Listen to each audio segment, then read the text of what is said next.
หัวข้อถัดมานะครับก็จะพูดถึงเรื่องของอนุกรมนะครับเราก็จะมาพูดถึง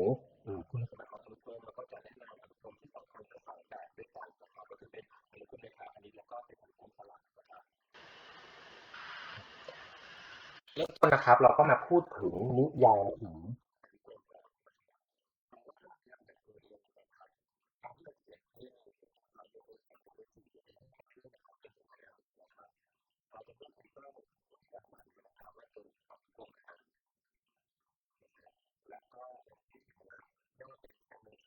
an ตั้งแต่1จนถึง infinity หรือบางครั้งเราจะไม่เขียนไอ้เจ้าตัวเลข index ด้วยซ้ำนะครับก็คือเขียนแค่ summation ของ an เฉยๆก็จะเข้าใจว่าโอเคมันเป็นการรวมตัวเลขทั้งหมดในลำดับอันนั้นนะครับ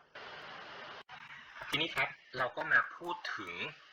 อนุกรมที่ลู่เข้ากับอนุกรมที่ลู่ออกนะครับภาษาอังกฤษใช้คำว่าเป็น convergent series นะครับก็คืออนุกรมลู่เข้าแล้วก็ divergent series ก็คือเป็นอนุกรมที่ลู่ออกนั่นเองนะครับการนิยามว่าอนุกรมลู่เข้าลู่ออกเขานิยามตามนี้นะครับก็คือถ้าเกิดว่าเขาสนใจอนุกรมตัวนี้นะครับเป็น summation ของ an นะครับเขานิยามไอ้เจ้าตัว sn อันนี้ขึ้นมานะครับ sn อันนี้ก็คือเป็น partial sum นะครับก็คือเป็นผลบวกบางส่วน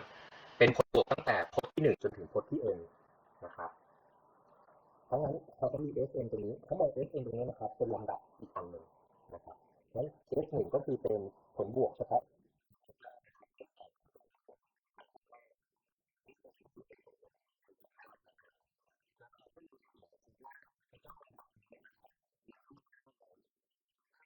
เข้าแล้วลู่เข้าหาค่า S เนี่ยนะฮะเขาจะบอกว่าอนุกรมตรงนี้นะครับเป็นอนุกรมที่ลู่เข้านะครับแล้วก็อนุกรมตรงนี้ก็จะมีค่าเท่ากับ S นั่นเองนะครับเขาก็จะใช้สัญลักษณ์เป็นแบบนี้นะครับแต่ถ้าเกิดว่าลำดับตรงนี้นะครับลู่ออกเขาก็จะบอกว่าไอ้เจ้าอนุกรมเนี่ยนะครับเป็นอนุกรมที่ลู่ออกนั่นเองนะครับ การที่เราพูดถึงอนุกรมลู่ออกนะครับก็คือว่า summation ของ an นะครับเมื่อ n เท่ากับ1จนถึง infinity เนี่ยนะครับเป็น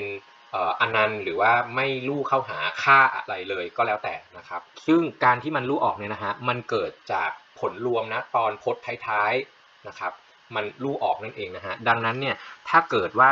เราเขียนผลบวกตรงนี้นะครับเป็น a1 บวกกับ a2 บวกกับ a3 นะครับแล้วก็บวกแบบนี้นะครับไปเรื่อยๆตั้งแต่พจน์ที่4จนถึงอนันต์นะครับทำให้เราสามารถสรุปได้ครับว่าไอ้เจ้าก้อนตรงนี้ก็จะลู่ออกถามว่าทำไมก้อนตรงนี้ถึงลู่ออกเพราะว่า a1 a2 a3 ตรงนี้นะครับแน่นอนครับว่ามันเป็นตัวเลขหนึ่งแน่ๆนะฮะการที่มันจะลู่เข้าหรือการที่มันจะลู่ออกนะครับมันเกิดจากการที่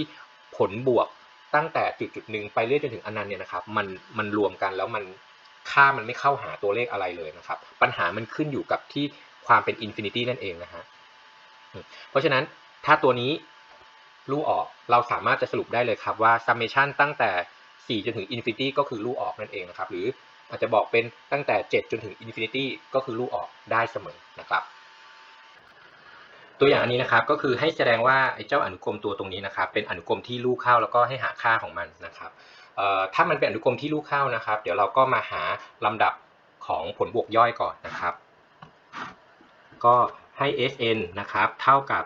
ผลบวกย่อย n พจน์แรกนะครับก็คือ i เท่ากับ1จนถึง n ของ1ส่วนด้วย i คูณอยู่กับ i บวก1นะครับก็พยายามทำการจัดรูปไอ้เจ้าตัว Sn ให้อยู่ในรูปอย่างง่ายก่อนนะครับก็จะได้ออกมานะครับ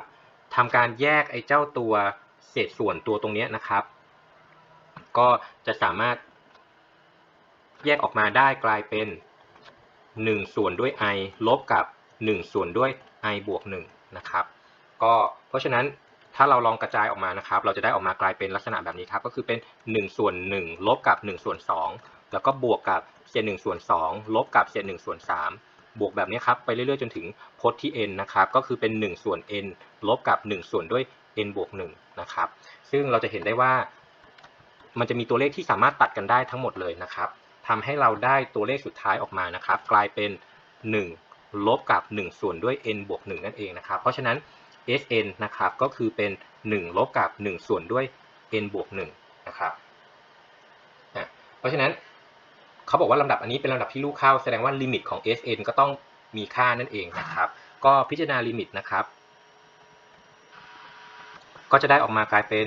ลิมิตของ1ลบกับ1ส่วนด้วย n บวก1นะครับเมื่อ n เข้าใกล้ infinity ก็จะมีค่าเท่ากับ 1 ลบกับ0นั่นเองนะครับซึ่งก็มีค่าเท่ากับ1เพราะฉะนั้นเราก็เลยได้ว่าจากนิยามเนาะเขาก็เลยบอกว่า summation ของ1ส่วนด้วย n คูณอยู่กับ n บวก1นะครับเมื่อ n เท่ากับ1จนถึง infinity นะครับก็จะมีค่าเท่ากับลิมิตของ Sn นั่นเองนะครับซึ่งก็มีค่าเท่ากับ1นั่นเองนะครับก็ตอบ